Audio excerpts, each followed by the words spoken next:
As the Cooperative Republic of Guyana celebrates its 51st independence anniversary, we take the time to reflect on the country's journey, a journey that has brought the nation to its current state through various challenges and accomplishments. We will also examine what needs to be done as we move forward as a nation towards the future. This nation's journey to independence started long before 1966. There were systems that needed to be fine-tuned before the lowering of the Union Jack and the rising of the golden arrowhead. At midnight, May 25, 1966, the Union Jack, the symbol of British colonial rule, was lowered and the new flag of Guyana, the golden arrowhead, was hoisted. This was the beginning of a journey along the road of being an independent and free state. Independence, 51 years later, gives us an opportunity to reflect on how far Guyanese have come as a people and Guyana as a nation. In this week's edition of Guyana 411, we will explore who we are as Guyanese, what has been our journey, what we can establish, and how we will get there. Thank you for joining us on this program. I'm your host, Gabriela Patram, and this is Guyana 411.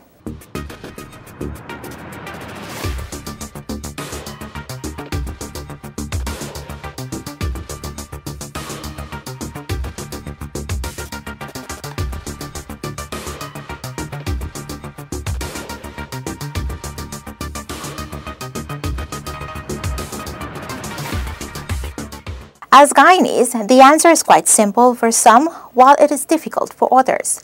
Guyana is known as a multicultural society which exhibits the different religions, dialect, dress, and traditions which make Guyana the country, the place we all call home. Guyana's population consists of indigenous peoples, Europeans, Africans, East Indians, Portuguese, Chinese, and mixed races. Associate Professor of Caribbean and African Diaspora Studies, Arizona State University, Dr. David Hines, says there is such a thing as a Guyanese identity, which he described as diverse and reflects the trace of the country's population. We are a plural people. We're a Guyanese society that is made up of several peoples, and so therefore we have several identities. And so therefore there is something called a Guyanese identity, but it's a diverse identity.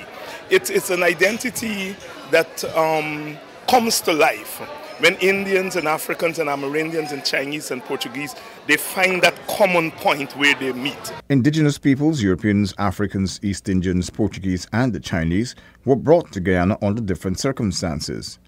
All evolved into one melting pot to become Guyanese with the combination of race, cultures, of music, dress, religion, and shared history.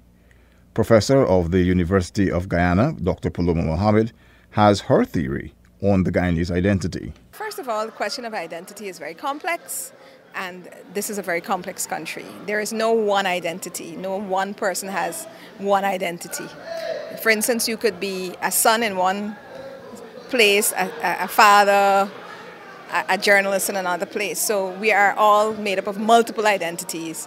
And if you expand that to the level of a nation, you actually get a much more complex picture. I think to kind of try and simplify what I think Guyana is a complex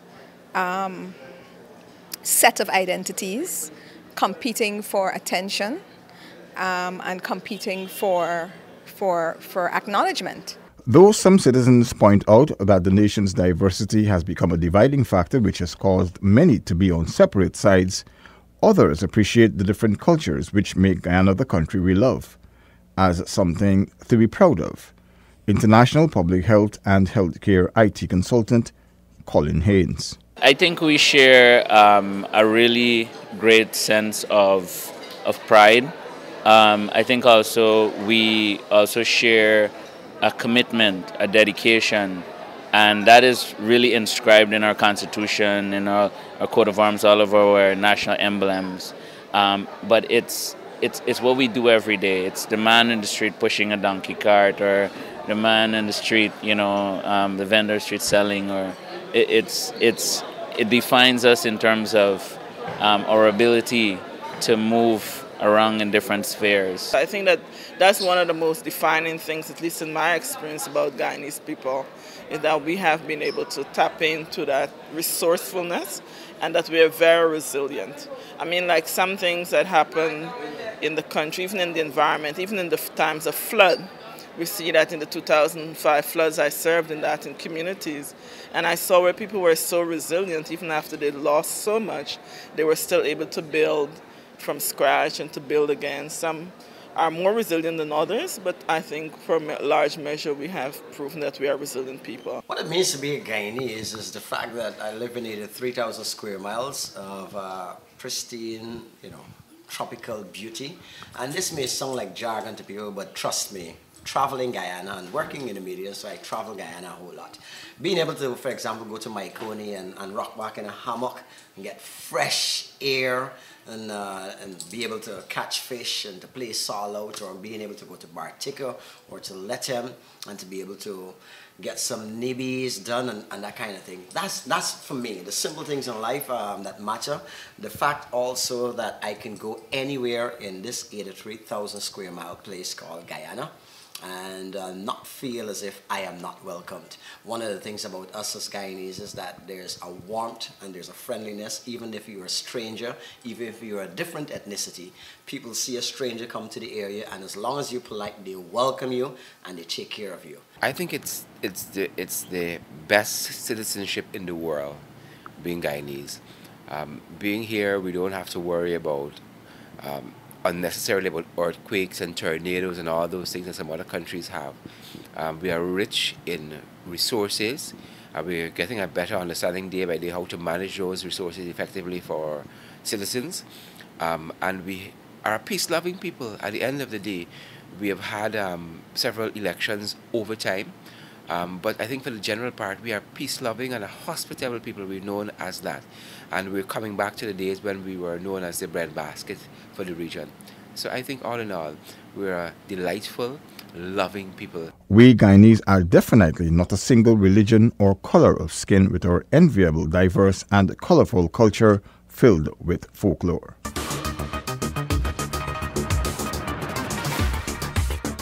In the 1400s, our forefathers were brought to Guyana to serve as laborers for the benefit of others. From conquest to colonization to the abolition of slavery, our forefathers put their lives on the line for the betterment for not only themselves, but for future generations to preserve their culture. Our ancestry is traced across 3 continents. Though they came under different circumstances, they have adapted to their environment, and that has helped Guyanese to become who they are today. The indigenous peoples were the first to come to Guyana from Asia. Minister of Indigenous Peoples Affairs, Sidney Allicock, gives an insight into their lifestyle. The indigenous contribution to Guyana's situation is the mere fact that they understand how to keep the ecosystems in place. Guyana's infrastructure landscape was shaped under European colonialism. Even our legislature and justice systems are reflections of colonial rule. The country's colonial economy relied primarily on agriculture. Whilst there was tobacco and cotton production, sugar and rice became the main exports. The African slaves were the ones that the Europeans brought to sustain the agricultural production. Efforts by the Europeans to dominate the slaves led to the evolution and creation of the Dutch Creole language in an effort by the Africans to retain their rich culture, folklore, and religion. The Creolese language, which closely resembles English, is considered a unique cultural Guyanese product. The Europeans caused a blending of religion as they introduced Christianity to both the indigenous peoples and the enslaved Africans. When slavery was abolished in 1834, the Europeans then brought the East Indians, Portuguese, and Chinese as indentured laborers to replace Africans. The indentured groups also brought their own culture and religious beliefs, which were later integrated into the existing mixed cultural identity. During and after slavery, many groups were educated by Christian missionaries and small private schools. However, the expansion in education was encouraged by the British government to meet the demands of the emancipated Africans. This led to further expansion in the education sector during 1844 to 1876 through the establishment of Queen's College, the Bishop's High School, and St. Stanislaus College. As the developments continued, Guyanese became more politically and socially aware of their standing. They began to fight for better working conditions and later their independence. David Amergon, Region 6 Chairman, talks about that movement. It is against this background that gave rise to the labor movement in our country in the 1940s and 50s. With the advent of great leaders like Hubert Nathaniel Critchlow, Chatty Jagan, Forbes Burnham, Ashton Chase, U.C. Guyana, Brunley Benn, C.V. Nunes, and many others, too numerous to mention. Labor combined with the political movement and an awakened consciousness of the working people, coupled with an international movement of colonies fighting for independence. Associate Professor of Caribbean and African Diaspora Studies, Arizona State University, Dr. David Hines, explains that independence was an opportunity to unify the diverse groups in Guyana. And so therefore we come to independence, Indians and Chinese and Portuguese and so forth. Now all the time this is happening, the groups are developing sense of themselves, but also developing a sense of others. The nature of colonialism pitted us against each other. And so therefore we develop these myths about it. Now, independence now means that we should free ourselves from those myths. The Guyanese identity was not only shaped by the internal struggles of the people, but through conflict with its neighbors. It has helped craft our unique identity today and for the future.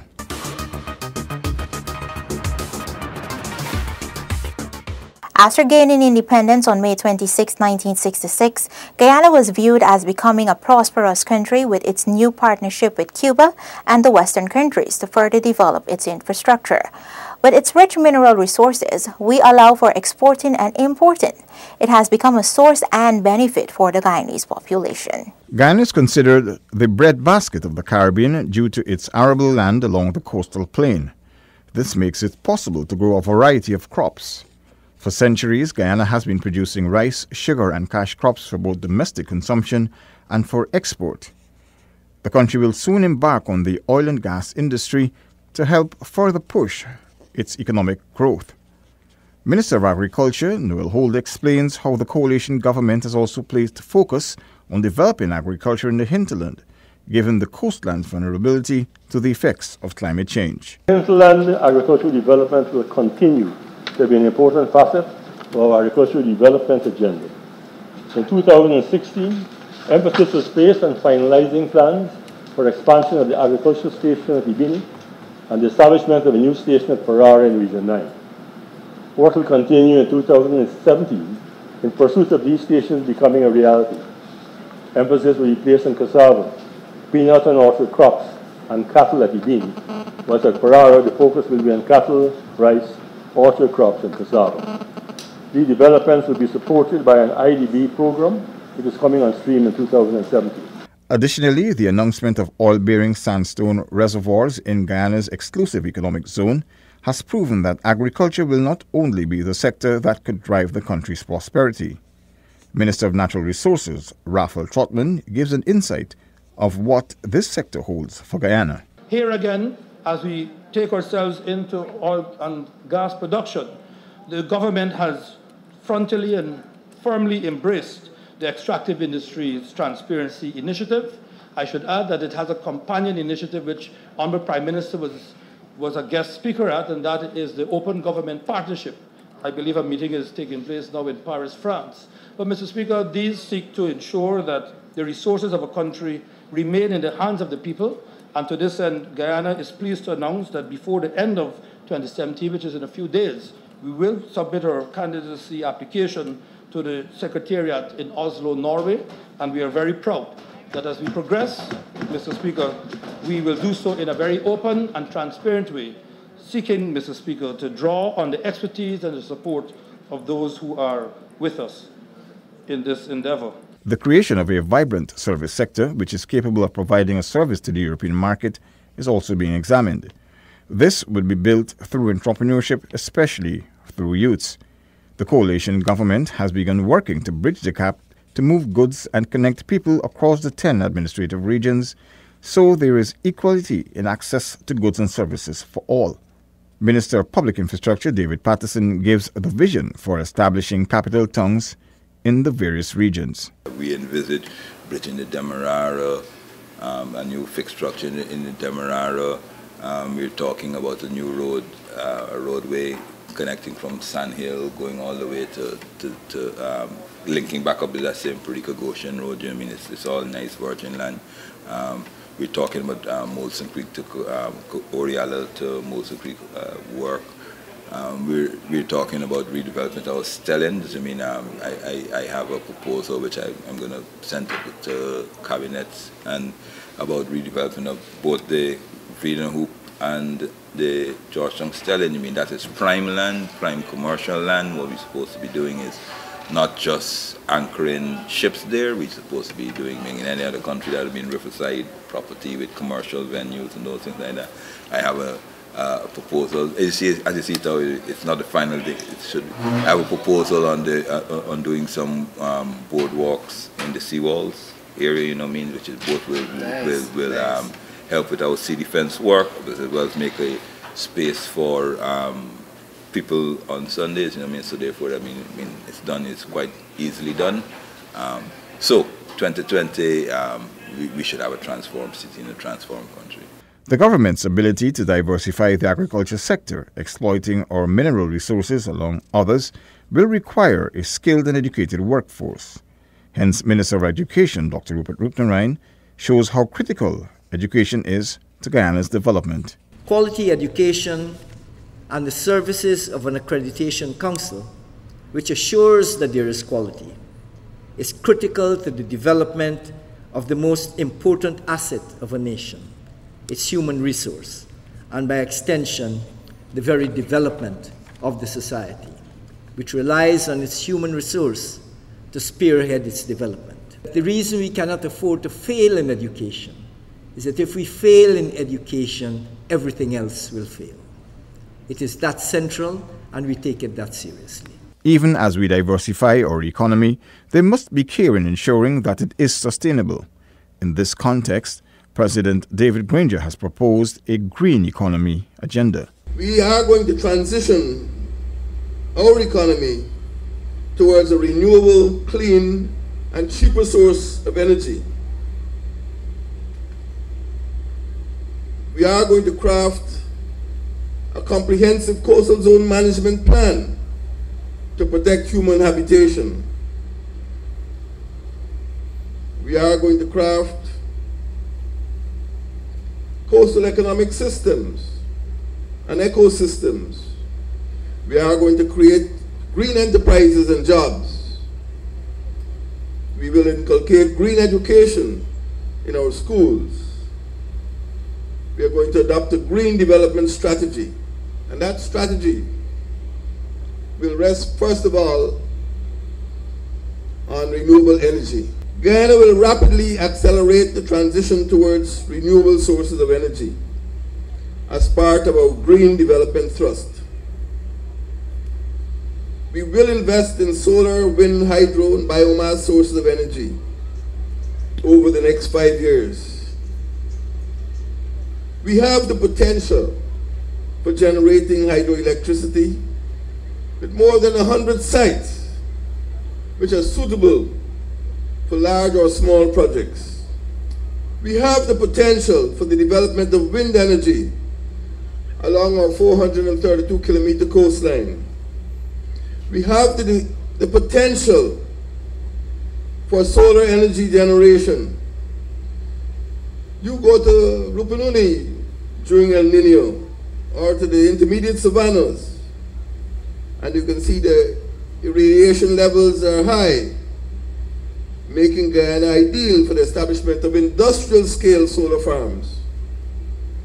We have, through our sugar and rice industries, the potential for producing energy from bagasse and other products, byproducts of sugar industry and rice industries, all with the potential for generating energy. The government of Guyana must lead the way.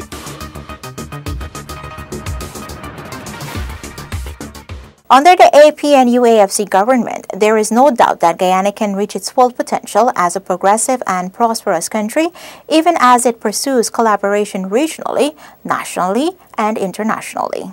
Unity is one of the key elements to establish Guyana as a prosperous country, since political divides and other differences have stymied its development. Even as we acknowledge our ethnic and cultural diversity, Minister of Social Cohesion Dr. George Norton says that our future lies in trying to accomplish the aspirations of our ancestors to establish a policy of inclusivity. In May 2015, countrywide consultations were conducted with stakeholders for the development of Guyana's first social cohesion plan. 5 thematic areas emerged: ethnic and political relations, social security, economic equality, community safety and security, and political participation and governance. A social cohesion roundtable was also hosted in September of 2015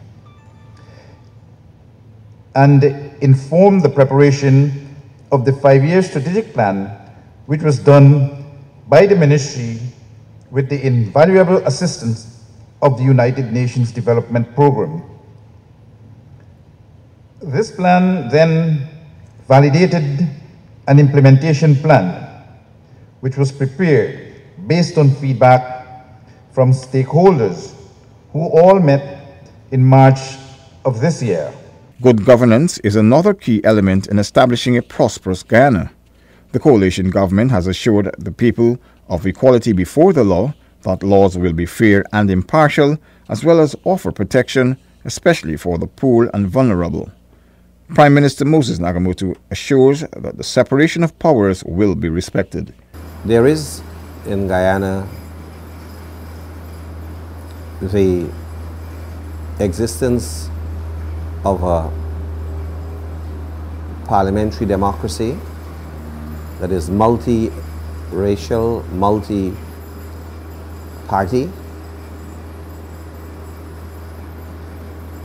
There is in Guyana a free, independent judiciary. There's an independent judiciary, and now characterized by leadership from women, and there is, together with that, a free, open, plural, flourishing, vibrant media. And together, the judiciary and the parliamentary exist in a relationship with the executive that is defined by the doctrine of separation of power.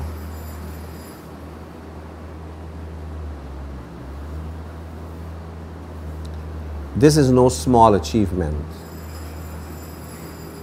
because in the 50 years of independence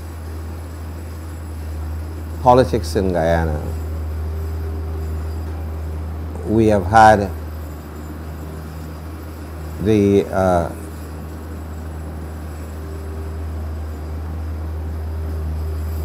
image of this separation of power being tainted by executive lawlessness.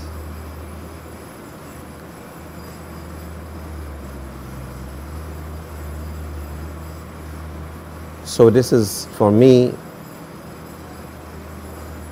a very a great achievement to have good governance, parliamentary independence, a free media, and integrity of the judiciary. The integrity of our nation's borders is also a key element in the development of a prosperous country. Minister of Foreign Affairs Carl Greenidge gave assurances that not only will our borders be secure from aggressors, but systems will be developed to allow Guyanese to enjoy their prosperity. Members will not be surprised that one of our major preoccupations over the last 12 months has been with our relations with the Bolivarian Republic of Venezuela.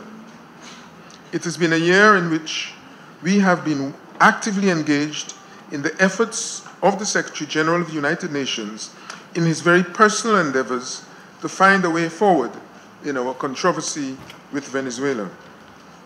That way forward was, in fact, the title the Secretary General gave to the proposals he made for the resolution of the controversy. Guyana cooperated fully with the Secretary General and made every effort to bring his proposals to fruition.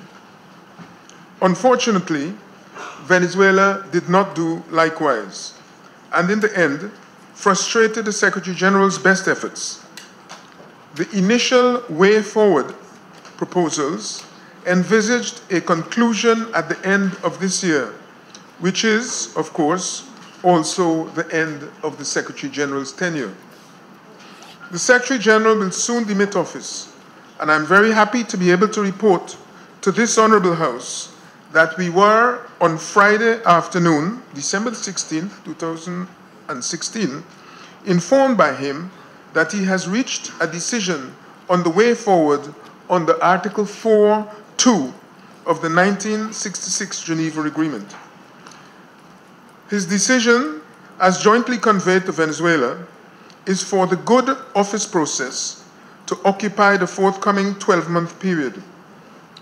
If by the end of 2017 the Secretary General concludes that significant progress has not been made towards arriving at a full agreement for the solution of the controversy, he will choose the International Court of Justice as the next means of settlement, unless the governments of Guyana and Venezuela jointly request that he refrain from doing so.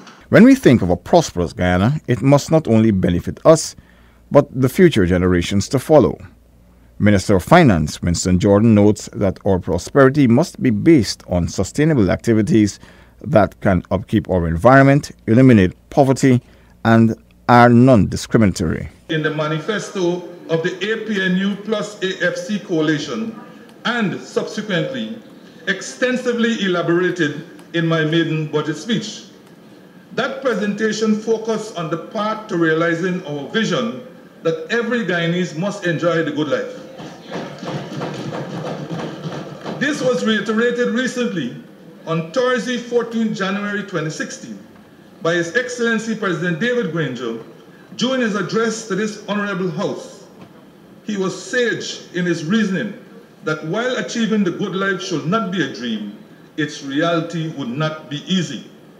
It would call for each citizen being given the opportunity to unleash his or her talents to become productive citizens of the Republic. It will entail the removal of inequalities that act as obstacles to economic progress and prosperity. Among the known iniquities are the divide between rich and poor, between the hinterland and the coast, and between the educated and the uneducated. Mr. Speaker, we must close the gaps and bridge the divides wherever they exist. It is our duty. It is part of the reason why we were elected to govern this nation. The year 2016 offers us the opportunity to harness our natural and human resources to build a resilient nation, one in which all people can enjoy the good life. As the 51st independence anniversary comes and goes, government will continue to push for the good life for all Guyanese. Government officials have also assured equal opportunity for men and women in every sector.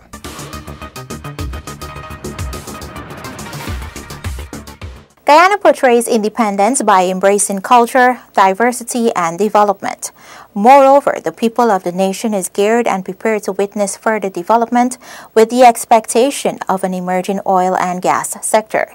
Telecommunications is also being advanced with the setting up of ICT hubs and the passing of the Telecommunications Bill, which will bring to an end a monopoly enjoyed by one agent in the telecommunications sector. Our national symbols like our golden arrowhead, our coat of arms which proclaims one people, one nation, one destiny, our national anthem, our national song, and our national pledge all provide something unique for Guyana. Other nations do not have these symbols because they are ours. They are symbols of Guyana's nationhood.